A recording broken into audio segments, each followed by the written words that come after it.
가지고 하나님 말씀을 전하도록 하겠습니다. 원래 제목은 앞에 좀 더 있어요. 본래 지켜온 것과 진짜 맥주절의 복. 합시다. 본래 지켜온 것과 진짜 맥주절의 복. 참고로 오늘 맥주절의 복이라고 또 제가 또 오순절의 복이라고 이렇게 해놨는데, 맥주절 하면은 우리가 구분할 게 뭐냐면, 맥주절 하면 우리가 초실절, 칠칠절이라는 이런 말로 쓰입니다. 그리고 사실은 초실절하고 칠칠절을 합쳐서 맥주절이라고 합니다. 그래서 보통 초실절은 보리 추수가 시작될 때, 보리 추수를 시작하면서 첫 단을 드리는 그 초실절이고, 그리고 칠칠절은 그 보리 추수 첫 단을 드리면서 시작한 그것이 보리 추수로 시작해서 이 곡식 추수가 밀 추수로 끝납니다. 7주 동안. 7주 기간 동안. 그래서 밀 추수를 마치고 70째, 49일째 드리는 게 칠칠절.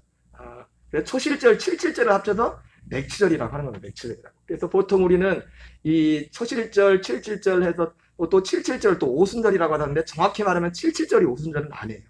왜냐면 칠칠절은 49일이고 오순절은 칠칠절의 다음에 이어서 오순절이란 말이 구약엔 오순절이란 말로 나오진 않아요. 뭐라고 나오냐면 50일째 되는 날, 첫 달이고 50일째 되는 날 새 소재를 드리는. 특별히 오순절에는 이제 보통 이제 한국 교회에서는 이 맥주절, 칠칠절과 오순절을 같이 똑같은 의미로 씁니다. 똑같은 의미로 그냥 쓰는데, 엄밀히 말하면 맥주절과 오순절은 달라요. 맥주절은 말 그대로 칠칠절은 49일째. 그날이 칠칠절이고, 그래서 초실절과 칠칠절 이걸 다 합쳐서 그냥 맥주절이라고 하는 겁니다. 근데 이거를 그 다음에 그 다음 날, 칠칠절 다음 날은 50일날 새 소재. 특별히 이 첫 달을 드리는 이 무교절 기간에 초실절이 시작되거든요. 무교절 기간에 초실절이 시작되는데, 그 초실절 그때 들 때는 무교병을 먹습니다. 누룩을 넣지 않은 떡을 먹는데, 처음이다 마지막으로 오순절에는 누룩을 넣은 떡을 먹어요. 거기에 굉장히 의미가 있어요. 새롭게 한다는 어떤 새 언약의 어떤 그런 갱신의 의미가 있어요. 어쨌든 이 정도로 여러분이 참고로 알아야 돼요. 저도 제가 이걸 보면서 보니까 여기에 대해서 대부분 그냥 뭉뚱그려서 맥주 감사주를 오순절이라 이렇게 뭉뚱그려서 봤는데, 사실은 절기적으로 말하면 똑같은 날은 아니에요. 하지만 연속되기 때문에 그걸 칠칠절을 오순절이라고도 합니다. 오순절이라고. 어쨌든 오늘 그래서 제가 그런 의미에서 오늘 맥주절을 오순절에 포커스를 맞췄어요. 이 맥주절을 초실절에 포커스를 맞추면 뭡니까? 예수님의 부활이죠.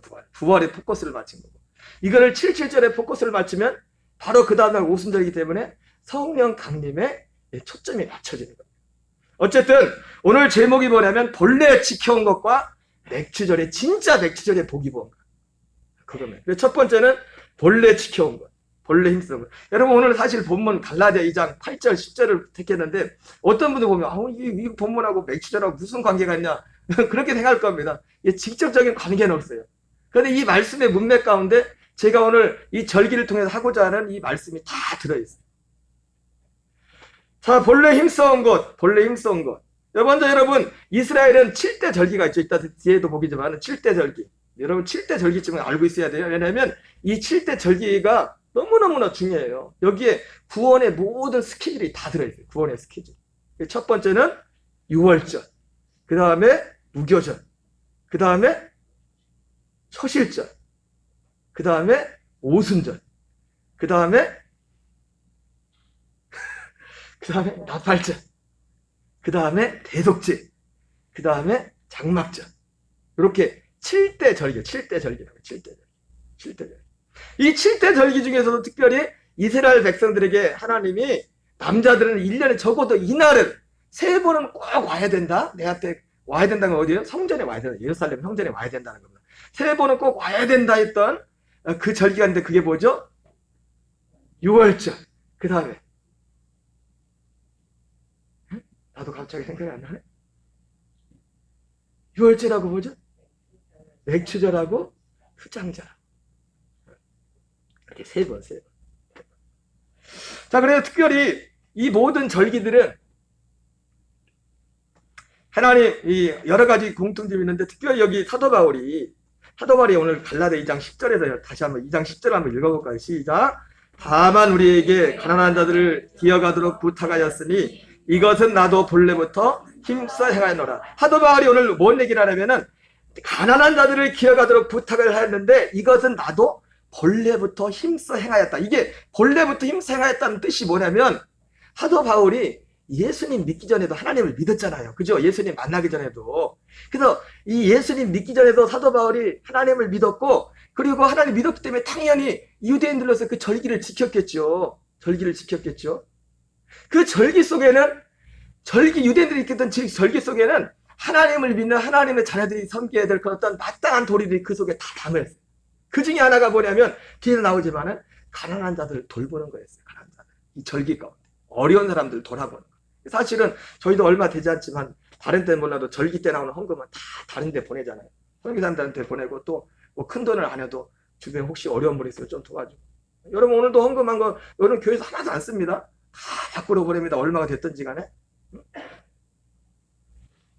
그래서 이 절기 가운데 사도 바울이 유대인으로서 예수 믿기 전에 이게 본래부터 힘생했다는 거 보려면 내가 예수 믿기 전부터 이건 지켜왔다는 거예요.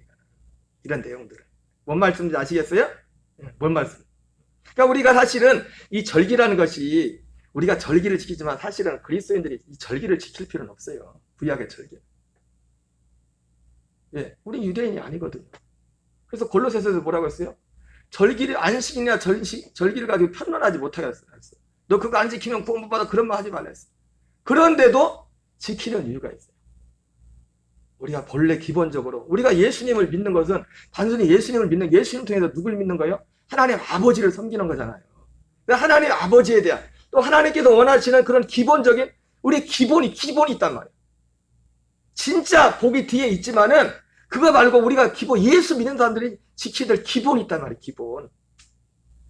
뭐가 있다고요? 기본.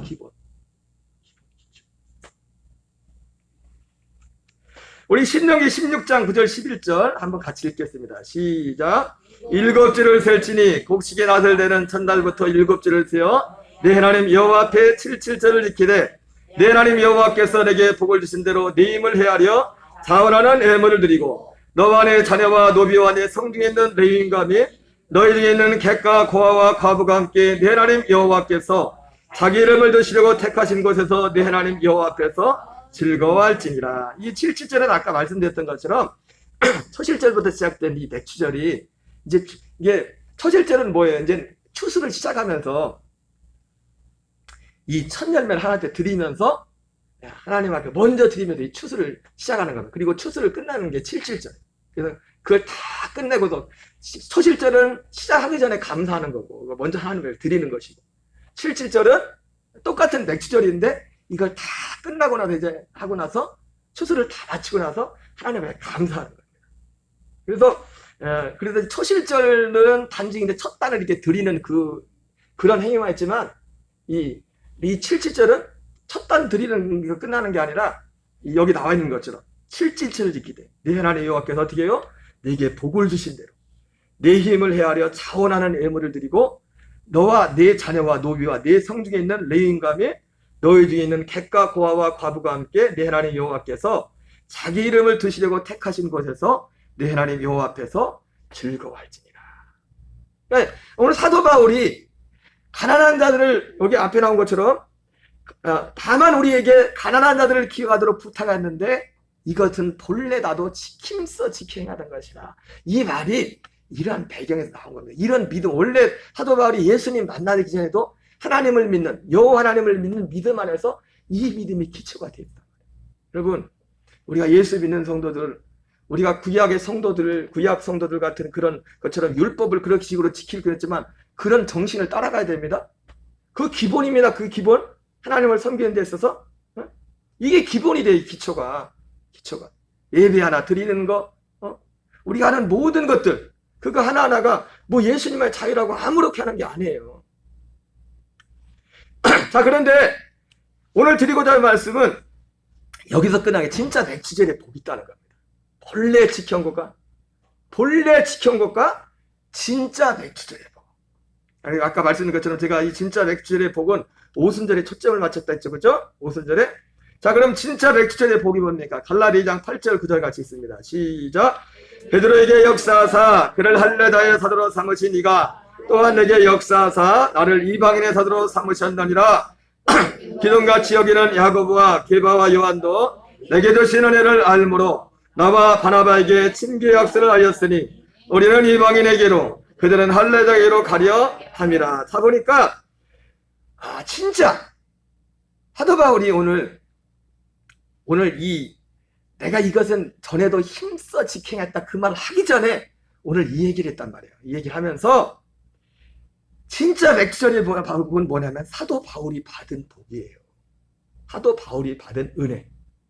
물론 이 본문상에 보면 사도 바울이 받은 은혜는 기본적으로 첫째는 뭐냐면 이방인의, 여기 문맥상에서는 첫째로 이방인의 사도로 부름을 받은 은혜였습니다. 그죠? 여기 말씀이 그죠? 그래 안 그래요? 잘 보세요. 피곤하셔도 잘 보세요. 너무너무 중요한 시간이에요. 소중한 시간입니다. 첫 번째가 뭐라고요? 이방인의 사도로, 이제 사도 바울이 지금 그 얘기를 하는 겁니다.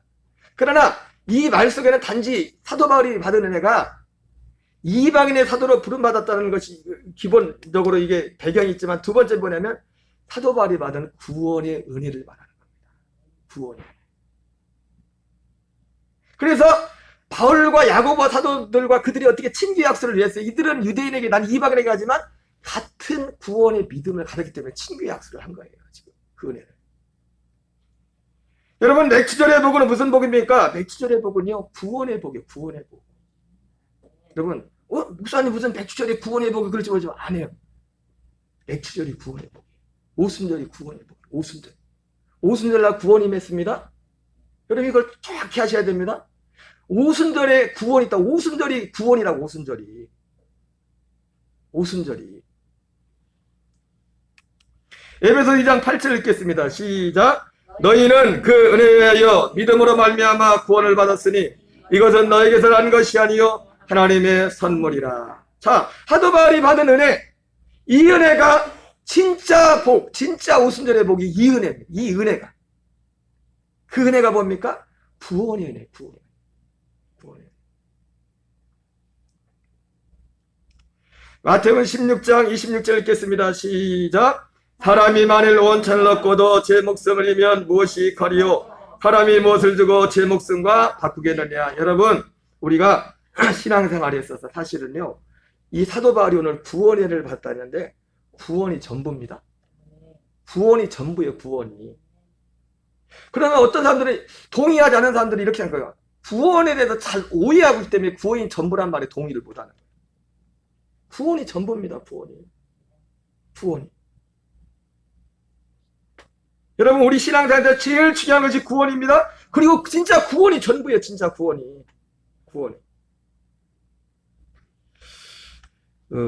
서울에 사랑 제일 침대교회, 서울인가 인천인가? 인천에 있는 교회인가? 정동수 목사님, 정동수 목사님이 설교 중에서 한 말에서 그런 말, 교회를 선택한 데서 제일 중요한 게 뭔가? 교회 선택의 제일 기준. 내가 이 교회에서 정말 신앙생활 해야 되냐 말아야 되냐, 이것을 결정하는데 제일 중요한 기준이 뭔가? 거기에 대해서 말씀했는데 잠깐 우리 같이 한번 들어보겠어요. 제가 불 끄는 거예요.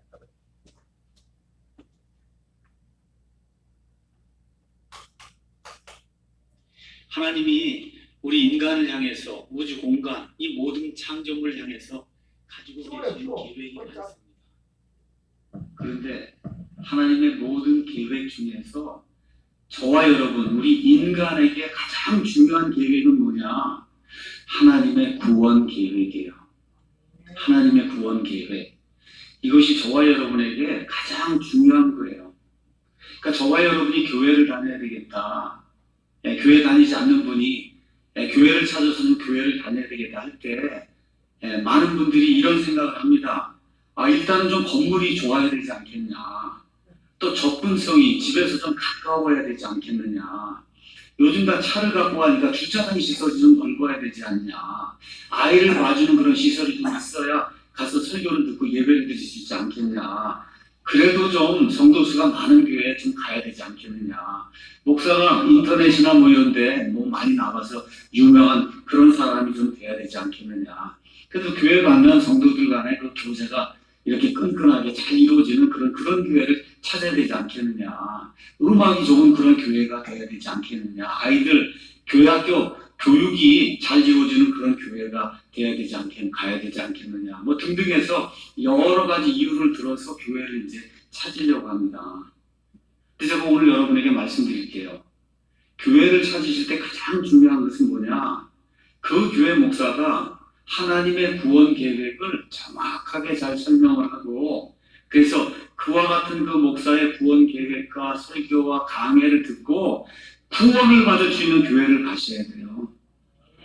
그게 멀든 가깝든 성도수가 많든 거기 주차장 시설이 좋든 나쁘든 목사가 유명한 이게 중요한 게 아니라 이 목사가 시시때때로 이 강단에서 하나님의 구원 계획을 정확하게 설명을 해주고, 이와 같은 그런 설명을 통해서 나와 우리 아이들 손자 손녀가 구원받을 수 있는 그 교회를 가는 것이 인생에서 가장 중요한 일이다.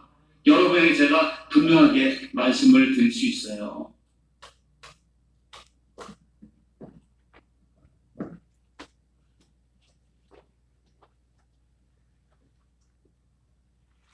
예, 진짜 은혜가 무슨 은혜라고요? 구원의 은혜. 그리고 오순절은 구원의 은혜가 임한 날이에요. 구원의 은혜가. 여러분, 이스라엘의 7대 절기와 구속사를, 이스라엘의 7대 절기와 구속사 떴어요? 아까 우리가 일곱 절기를 말해서 일곱 절기를. 여러분, 이스라엘의 7대 절기 속에는 아까 우리가 일반적으로 말하는 이스라엘 사람들이 지키는 절기가 있었지만, 거기는 이스라엘의 7대 절기는 지난번에 말했지만 여호와의 절기예요. 여호와의 절기란 건 뭐냐면 이스라엘 민족을 위해서만 주어진 절기가 아니라고요. 그때 당시에는 유대인들 위해서 주어진 절기 같았지만, 이 절기 가운데는 온 인류를 구원하고자 하는 하나님의 비밀이 이 절기 가운데 숨겨져 있는 겁니다. 그래서 유월절은 이 7대 절기 가운데 따라붙다. 유월절은 뭐예요? 예수님의 죽음입니다. 예수님의 죽음. 그리고 무교절은 죽고서 예수님이 무덤에 들어갔어. 6월절이 1월, 우리로 친다면 1월 14일이라고 하면 무교절은 그 다음 날이에요. 그 다음 날.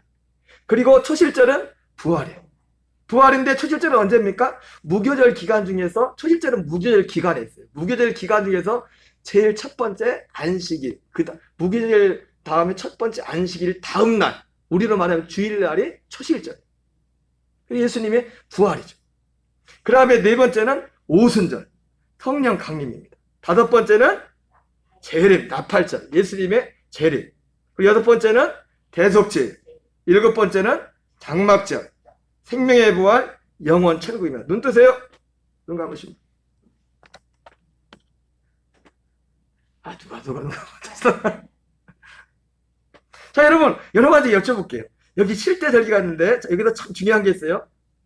자, 여기서 문제가 뭐냐면, 지금 이 1번부터 7번까지 중에서 지금 이루어진 게 어디까지 이루어졌어요? 오순절까지 이루어졌죠. 그죠? 오순절까지 이루어졌는데, 자, 지난 말씀지만 사실 대속죄일은 이미 이루어졌어요. 대속죄일.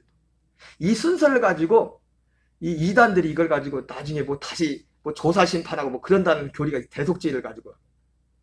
대속죄일은 언제요? 여러분, 대속죄일은 사실은 예수님이 이루신 겁니다, 이미. 우리에게 사실 남은 것은 나팔절과 장막절만 남아있어요.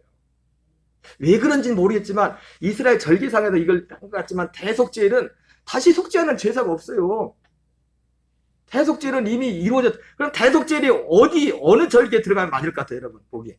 자, 1번, 2번, 3번, 4번까지 이렇게 돼 있는데, 1번부터 4번까지 지금 절기가 다 이루어졌단 말이에요? 이루어졌는데, 1번부터 4번까지 절기에서 대속죄일이 어디에 들어갈까요? 만약 늦는다면. 예?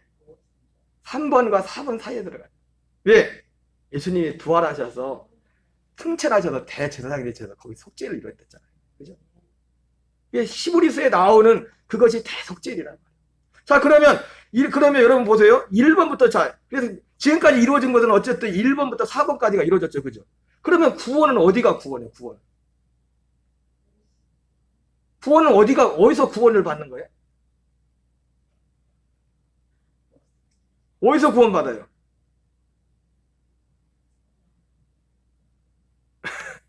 자, 객관식으로 할까요? 1번, 6월절에서 구원받아요?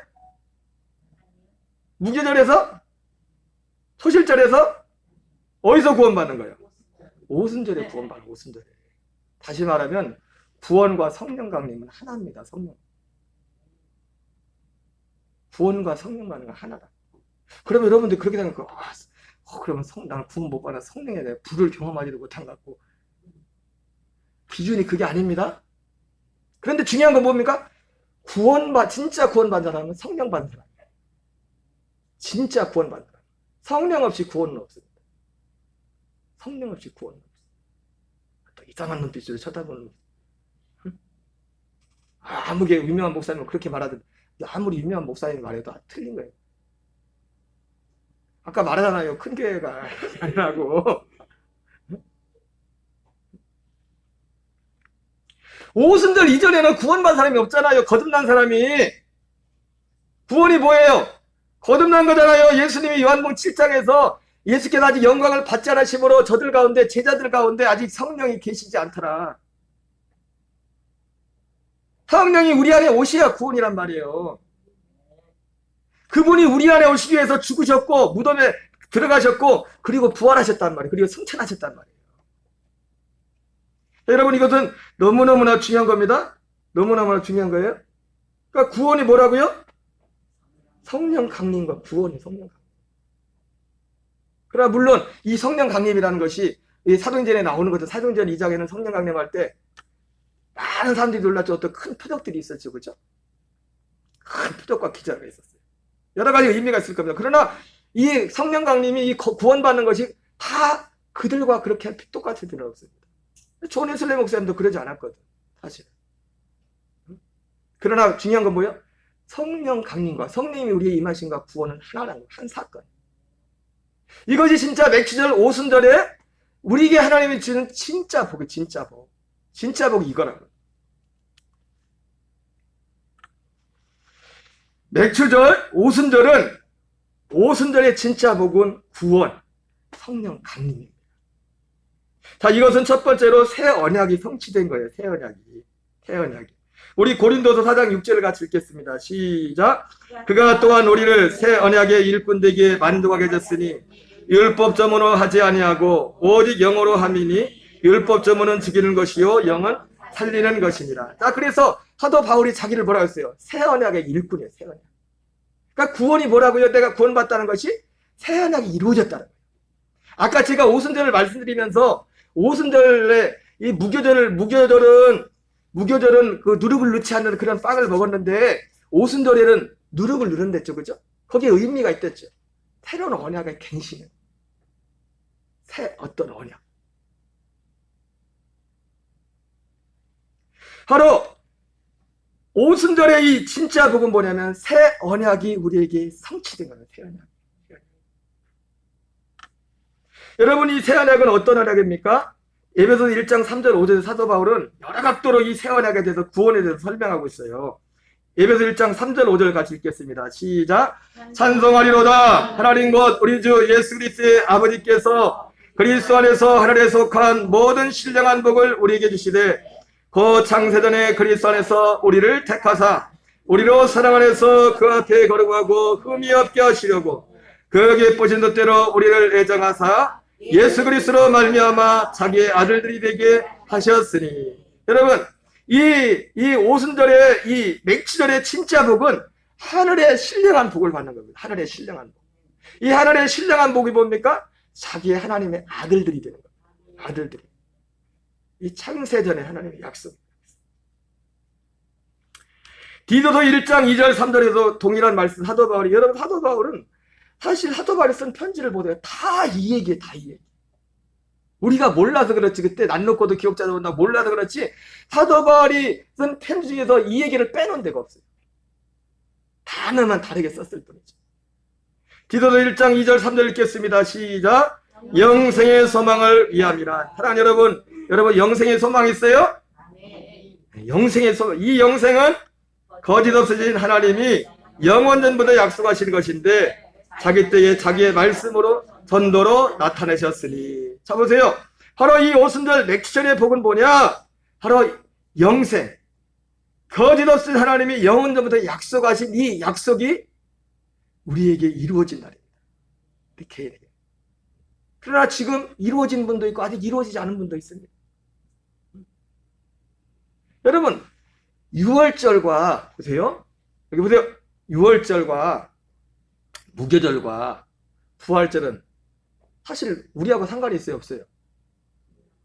우리하고 상관없잖아요. 예수님 혼자 다 하신 거잖아요. 근데 오순절은 뭐예요? 우리에게 이루어져, 우리에게 그것이 쉽게 말하면 예수님의 죽으심과 부활과 이 모든 것이 내 안에 이루어지는 거예요. 이루어지는 거. 이게 오순절이라고요. 예수님의 사건을. 그러니까 구원이 어디가 구원이 맞아요? 오순절이 맞지. 나한테 이루어져야 되니까. 나한테 이루어진 게 구원이지. 그것이. 예수님이 그냥 단순히 죽으셨다 보았다 이걸 그냥 믿는 게 그게 구원이 아니라 그게 나한테 이루어져야 된다고. 내 안에 그것이 이루어져야 된다. 근데 봤더니 예수님께서 죽으시고 부활승천하신 모든 일들이 무엇을 위해서 이 영생 약속하신 영원 전부터 약속하신 이것을 우리에게 나타내기 위해서, 우리에게 이건 실제로 이루어지시기 위해서 예수님이 모든 오순절까지의 모든 이루어진 일들을 이해를 위해서. 그래서 오순절이 실제로 이 디도서 1장 2절 3절에 나오는 것처럼 이것이 그 한 개인에게 그 120문도가 이루어졌고 그 후에 이 120문도들을 통해서 전도의 이 말씀을 듣고 믿고 믿음을 받아들이고 사모하는 자들에게도 이 일들이 실제로 이루어지기 시작했단 말이에요. 여러분 다시 한번 말씀드리지만 그러나 여러분 성령의 강림을 여러분들이 성령의 임하심을 뒤에도 나오지만 성령의 임하심의 진짜 표적은요 어떤 외적인 어떤 표적과 은사가 아니에요. 그건 있을 수도 없고 없을 수도 있습니다. 사람들이 이것 때문에 사도행전 2장을 보고 혼동을 한 거예요. 그리고 또 이 서류까지 가지면 내가 구원 받았나? 난 그런 체험이 없는데. 성령 받았다면 먼저 그런 걸 생각하거든. 그래 안 그래요? 저는 여러분 표적과 기사 이런 걸 부정한 사람 아닙니다. 그러나 일부러 그거 없어가지고 그걸 우리의 믿음이 돼서는 안 돼요. 그게 우리의 믿음이 아니에요. 표적과 기사는 나타나야 됩니다. 예수 이름으로 나타나야 됩니다. 믿지 않는 자들 전도하기 위해서. 그러나 그것이 성령 받음의 결정적인 증거가 아니라 내가 구원받은 것, 성령 받은 거에 결정적인 증거, 표적은 뭐냐? 갈라디아 2장 1절이 내게 진짜 이루어진 거야. 진짜 이루어진 거야. 아니, 갈라디아 2장 1절은 만만하신가 봐, 다들. 여러분, 갈라디아 2장 1절이 만만하세요? 다들 아멘을 크게 하셔. 진짜. 여러분, 이 약속은, 이 복은, 이 진짜 복은 하나님이 아브라함에게 전했던 그 복음이 이루어진 겁니다. 복음이. 갈라디아 3장 8절 읽겠습니다. 시작. 하나님이 이방을 믿음으로 말미암아 의로 정하실 것을 성경이 미리 알고 먼저 아브라함에게 복음을 전하되 모든 이방인이 너로 말미암아 복을 받으리라. 여러분, 이건 분명한 겁니다. 구원받은, 내가 이 오순절이 이루어진, 사도 바울이 아까 우리가 에베소서 2장 8절에서 너희가 그 은혜를 인하여 믿음으로 말미암아 구원을 받았나니 그랬지 않습니까? 여러분, 그 사람의 구원을 받았다는 게 정확히 뭐냐면 아브라함에게 전했던 그 복음, 사도 바울이 갈라디아에서 그 복음을 아브라함에게 전한 그것을 복음이라고 하나님이 말씀하신 거를 그 복이 아브라함 자신에게 지금 이루어졌다는 겁니다. 그게 구원받았다는 거예요. 그게 은혜 받았다는 거예요. 지난번 내가 주일 저녁에 뵐 때 이 말씀드렸 복음과 복의 차이를 말씀드렸죠. 복음과 복이 뭐냐? 복음은 이 말 그대로 복음이고 이 약속이고 이것이 내게 진짜 이루어진 것이 복이고. 복음과 복의 차이가 뭐라고요? 복음은 복에 대한 소식이고 복은 뭐예요? 그 소식이 진짜 나한테 이루어진 거예요. 갈라디아 3장 14절 읽겠습니다. 시작. 이는 그리스도 예수 안에서 아브라함의 복이 이방인에게 미치게 하고 또 우리로 하여금 믿음으로 말미암아 성령의 약속을 받게 하려 하심이라. 예, 이 성령의 약속이 곧 아브라함에게 했던 그 복입니다. 아브라함의 복. 아브라함의 복이 성령의 약속이라. 창세기 18장 10절 같이 있습니다. 시작. 그가 이르시되 나는 이만 때에 내가 반드시 네게로 돌아오리니 내 안에 사라에게 아들이 있으리라 하시니 사라가 그 뒤 장막문에서 들었더라. 로마서 9장 9절은 똑같은 말씀을 인용한 거죠. 같이 있습니다. 약속의 말씀은 이것이니 명령이 때에 내가 이르리니 사라에게 아들이 있으리라 하십니다. 예, 성령의 약속, 약속의 말씀. 그건 뭡니까? 사라에게 아들이 있을 것이다. 내 안에 사라에게 아들이 있을 것이다. 여기 보세요. 피곤하죠? 자, 이걸 사도 바울은 갈라디아 2장, 골로새서 1장 26절, 27절에 이렇게 말씀합니다. 같이 있습니다. 시작. 이 비밀은 만세와 만대로부터 감춰졌던 것인데 이제는 그의 성도들에게 나타났고 하나님이 그들로 하여금 이 비밀의 영광이 이방인 가운데 얼마나 풍성한지를 알게 하려 하심이라. 이 비밀은 너희 안에 계신 그리스도시니 곧 영광의 소망이십니다. 예.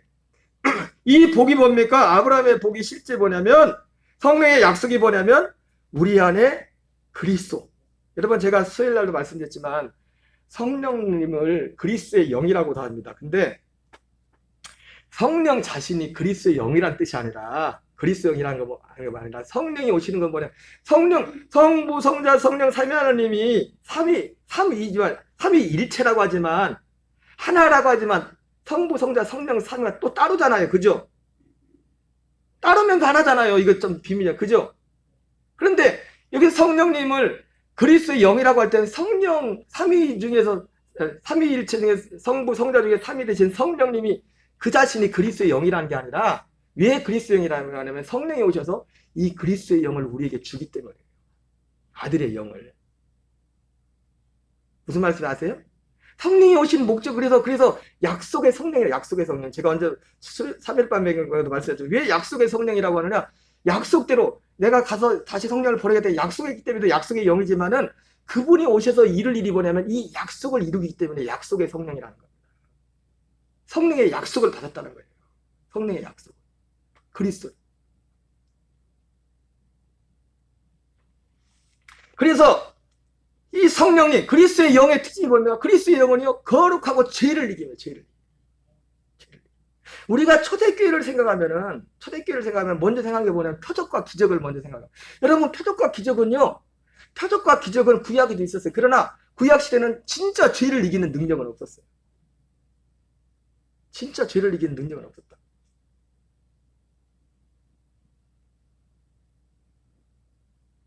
그러나 성령이 오셔서 우리의 그리스도의 생명, 우리가 거듭나갈 때, 우리가 그 생명의 나라에서 할 때 죄를 이기는 능력이에요. 그분과 하나가 되기 때문에, 생명과 하나가 되기 때문에. 히브리서 9장 15절, 예수님이 오신 목적은요 바로 이것을 이루러 오셨습니다. 이 새 언약을 이루러 오셨어요. 히브리서 9장 15절 읽겠습니다. 시작.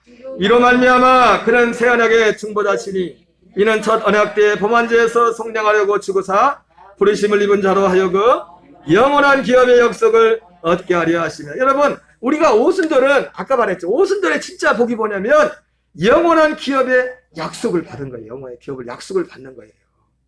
응? 영원한 기업의 약속이 뭐예요? 새 언약이 내게 실제로 이루어지는 겁니다. 그게 뭡니까? 사라에게 아들이 있을 것이라 말한 것처럼 그리스도가. 여러분, 우리가 그렇게도 말했죠. 아무개가 내 마음에 있어. 그럴 때 진짜 내 마음에 있지 않아도 이 표현이 있죠. 보세요. 이걸 잘 구별하시기 바랍니다.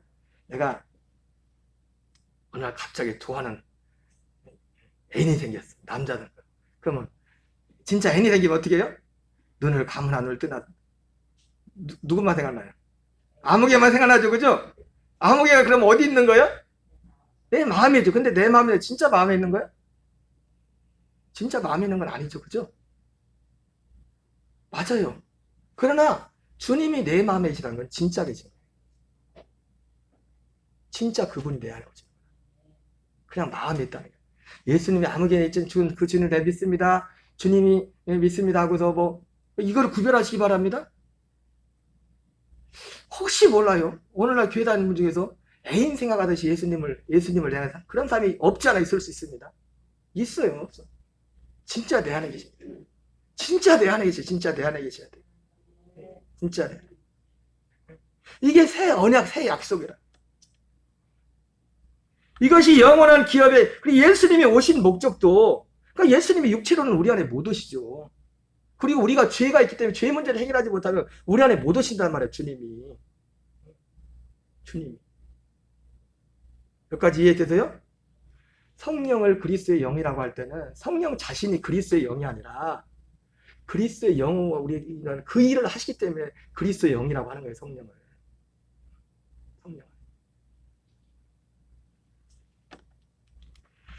히브리서 9장 28절 있습니다. 시작. 이와 같이 그리스도도 많은 사람의 죄를 담당하시려고 단번에 들이심 받으셨고 구원에 이르기 위하여 죄와 상관없이 자기를 바란 자들에게 두 번째 나타나시리라. 예, 바로 죄와 상관없이 자기를 바라는 자들에게 예수님이 첫 번째는 육신의 몸을 입고 오셨지 않습니까? 두 번째 오실 때는 어떻게? 영으로 오는 겁니다. 성령으로. 어떻게? 그게 구원이란 말이에요. 그분이 오셔야 우리 안에 그리스도의 그 생명이 오셔서 성령으로 오셔서 우리가 거듭날 때 그 거듭나서 그 생명이 우리에게 나타나는 그 생명이 있는 것이 구원이란 말이에요. 그래서 요한일서 5장 11절 13절 뭐라고 했어요? 아들이 있는 자에게는 생명이 있고 하나님의 아들이 없는 자에게는 생명이 없나. 내가 하나님의 아들의 이름을 믿는 너에게 이것을 쓰는 것은 너희로 하여금 너에게 생명, 영생이 있음을 알게 하게 합니다. 여러분 다른 말로 말하면 로마서에 나오는 것처럼 우리가 예수님을 정말 주님으로 진짜 주님으로 여러분 예수님이 정말 여러분 주인입니까? 여러분 그건 여러분하고 하나님만 아는 사실이에요. 뭐 내가 나는 다 알 수 없어. 응? 그분이 정말 내 주인이고 그가 죽으시고 부활하신 것을 마음에 믿으면 구원을 받으리라. 로마서 10장에 나오는 그 말씀이 진짜 내게 진짜가 되면 그 사람이 구원을 받는 겁니다. 그 사람에게 진짜 그 은혜 역사에 있었으면 성령이 임하신 거예요. 성령. 구원에 이르기 위하여 죄와 상관없이 자기를 바란 자에게 두 번째 나타나시리라. 히브리서 6장 1절 2절 같이 있습니다. 시작. 그러므로 우리가 그리스도의 도의 처벌을 버리고 죽은 행실을 회개함과 하나님께 대한 신앙과 세례들과 안수와 죽은 자의 부활과 영원한 심판에 관한 교훈의 터를 다시 닦지 말고 완전한 대로 나아갈지니라.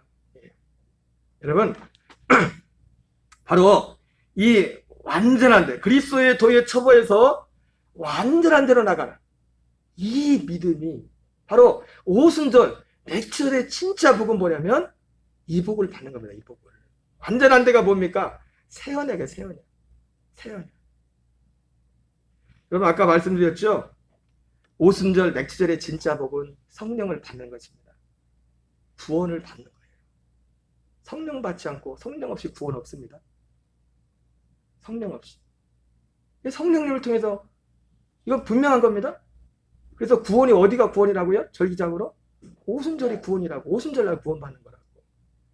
근데 우리가 지금까지 선입견을 오순절에 대해서 목사님들도 이 부분에 대해서 잘 말씀 안 하시고 왜?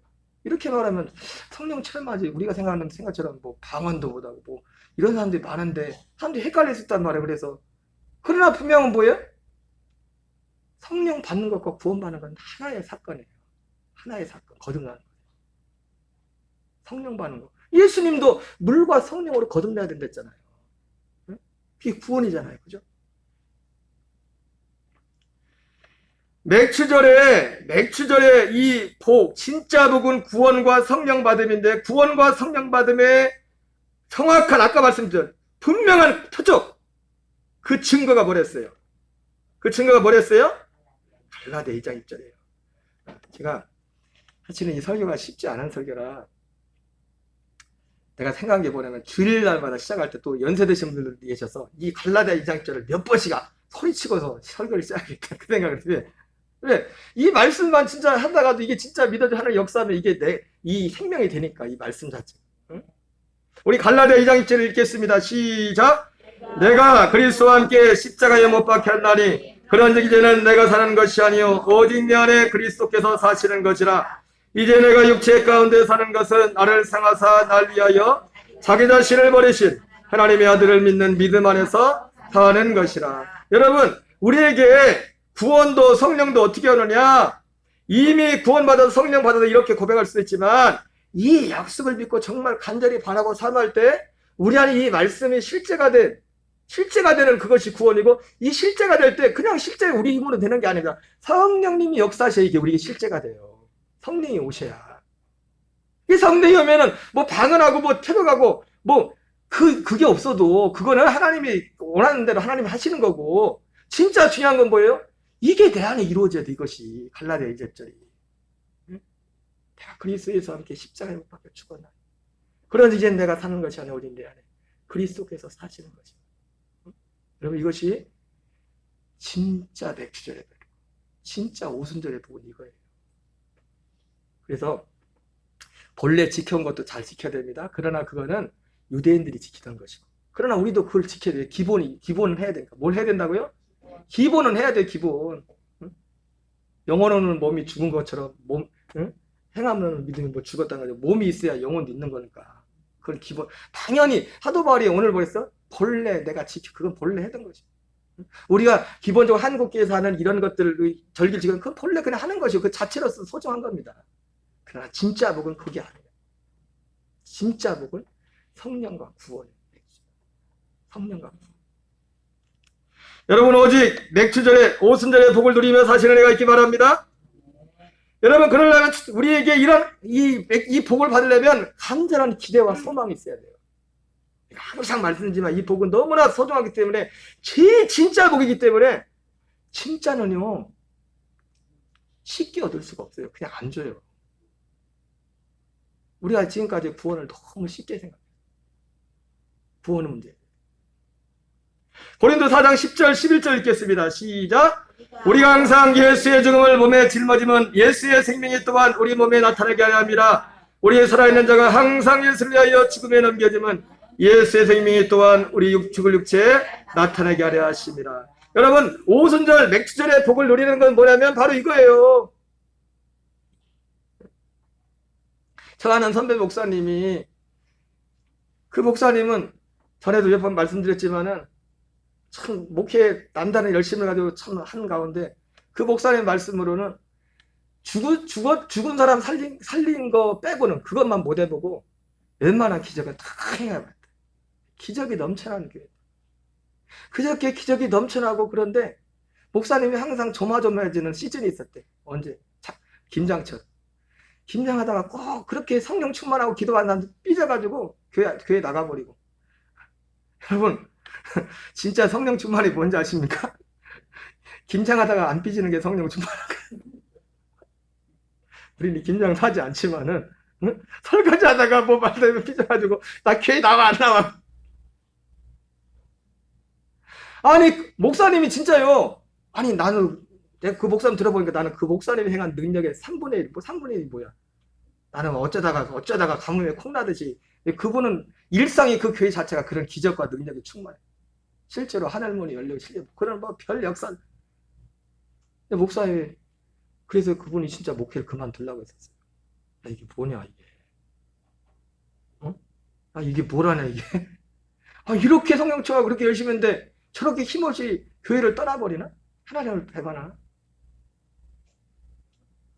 목사님이 진짜 해볼 거 다 해보고, 응? 죽은 사람 살린 거 빼고 다 해봤는데도 안 되는 사람들 보면서 목회를 그만두려고 하다가 원인을 알게 돼서 진짜 복음을 몰라. 진짜 오순절의 복. 여러분, 다시 한번 말씀드리지만 능력도 해야 됩니다. 기도해야 됩니다. 그러나 진짜 구원은 그게 구원이 아니에요. 우리 살아있는 자가 항상 예수를 위하여 죽음에 넘겨지면 예수의 생명이 또한 우리 죽을 육체에 나타나게 하십니다. 여기에 대한 약속, 이것이 우리에게 이루어지는 이 안에 사는 이것이 복음이고 이것이 구원입니다. 그리고 그 구원을 이루어가는 거예요. 계속. 왜? 빌립보서 1장 20절 있습니다. 시작. 나의 간절한 기대와 소망을 따라 아무래든지 부끄러워하지 아니하고 지금도 전과 같이 오직 담대하여 살든지 죽든지 내 몸에 그리스도가 존귀하게 되게 하려 하나니. 여러분, 여러분의 이제는 정말 하나님 앞에 설 때까지 정말 간절한 기대, 이것이 진짜 간절한 기대와 소망이 돼야 돼요. 이것이 오순절과 맥주절의 복을 사는 겁니다. 어떤 상황이든. 물론 하루아침에 되지는 않죠. 두 번째로 그래서 우리는 둘째 아들의 자세를 유지해야 됩니다. 둘째 아들의. 이게 무슨 얘기냐? 마태복음 21장에 그런 얘기 나와요. 어떤 아버지가 두 아들한테 포도원에 가서 일을 하라고 합니다. 첫째, 둘째. 근데 첫째는 어떻게 합니까? 예스! 그리고 어떻게 했어요? 안 갔어. 둘째는, 아이, 싫어요! 근데 둘째 어떻게 했어요? 탔어. 내가 왜 이런 말씀을 드리냐면, 우리가 성령 충만을 우리가 받아도 우리가 지금까지 살아온 어떤 몸에 배는 게 있어서, 누가 내가 선คน거길 넘으면 아이씨 이런단 말이야. 근데 아들은 어떻게 해요? 아들의 특징이 뭐냐? 무조건 예스를 순간 항상 뭐든지 예스해서가 아니라 뉘우칠 줄 아는 게 아들이란 말이야. 돌이킬 줄 아는. 저하고 집사람 보면 요즘에 하다 보니까 집사람이 저보다 잘하지만 잘 돌이킵니다. 갑자기 하다가 누가 이게 안 되지 이러면 딱 돌이킨단 말이야. 응? 여러분 다 우리가 살아온 삶의 모습이 다르기 때문에 남편과 알기도 안 맞는 게 있잖아요, 그죠? 그러나 처음에는 본능적으로 육체 몸에 밴 게 있어가지고 싫단 말이야. 내 여기 선에 딱 넘으면 이건단 말이야. 근데 아들은 어떻게 해요? 처음엔 그렇게 하지만 근데 딱 다시 멈춰 나를 논단 말이야. 나를 내려놓는단 말이야. 잡아먹든지 살려먹든지 내 뜻이 아니라 누가 속 썩이는 사람도 있잖아. 썩이든지 말든지 처음엔 막 기다다가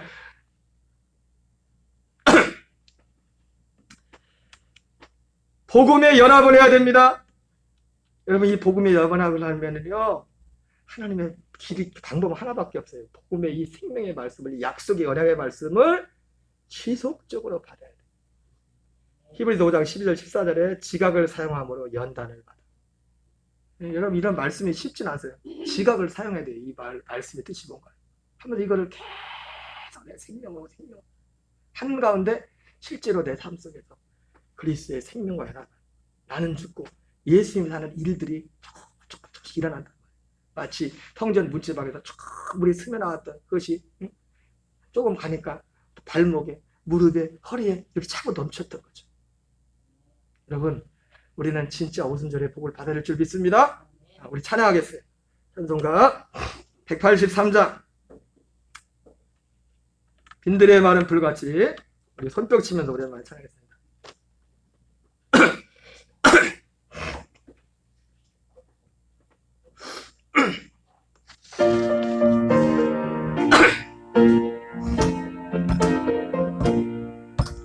빈들의 말은 불같이